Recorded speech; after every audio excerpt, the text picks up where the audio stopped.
collective power and creativity and will of humanity that figures out what to do with these things. I think that word surprise, though, it's both exhilarating as well as terrifying to people. Sure. Because on the one hand, there's all of this potential for good. On the other hand, there's a huge number of unknowns that could turn out very badly for society. What do you think about that? We've got to be cautious here. And also, I think it doesn't work to do all this in a lab. We've got to get these products out into the world and make contact with reality, make our mistakes while the stakes are low. But all of that said, I think people should be happy that we're a little bit scared of this. I think people should be You're happy. a little bit scared. A little bit, yeah, You of course. personally. I think if I said I were not, you should either not trust me or be very unhappy I'm in this job. So what is the worst possible outcome? There's like a set of very bad outcomes. One thing I'm particularly worried about is that these models could be used for large-scale disinformation. I am worried that these systems, now that they're getting better at writing computer code, could be used for offensive cyber attacks. And we're trying to talk about this. I think society needs time to adapt. And how confident are you that what you've built won't lead to those outcomes? Well, we'll adapt it. And also, I think You'll adapt it as negative things occur? For sure.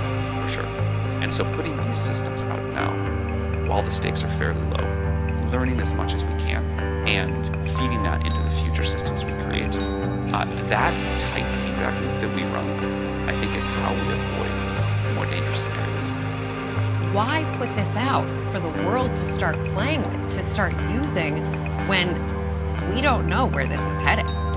You mean like why develop AI at all? Why develop AI in the first place, and then why put it out for the world to use before we know that we are safeguarded, that those guardrails are in place already? This will be the greatest technology humanity has yet developed. We can all have an incredible educator in our pocket that's customized for us, that helps us learn, that helps us do we can have medical advice for everybody that is beyond what we can get today. We can have creative tools that help us figure out new problems and solve wonderful new things to co-create with this technology. For humanity, we have this idea of a co-pilot, this tool that today we help people write computer code. They love it. We can have that for every profession. And we can have a much higher quality of life standard of living. As you point out, there's huge potential downside. People need time to update, to react, to get used to this technology, to understand where the downsides are and what the mitigations can be. If we just develop this in secret in our little lab here, didn't have reality, and made GPT-7, and then drop that on the world all at once, that I think is a situation for a lot more downside. Is there a kill switch? A way to shut the whole thing down? Yes. What really happens is like any engineer can just say like, we're going to disable this or we're going to deploy this new version of the model. A human? Yeah.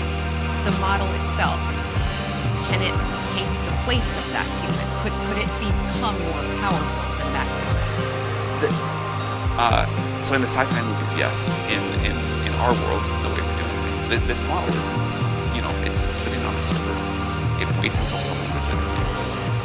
But you raise an important point, which is the humans who are in control of the machine right now also have a huge amount of power.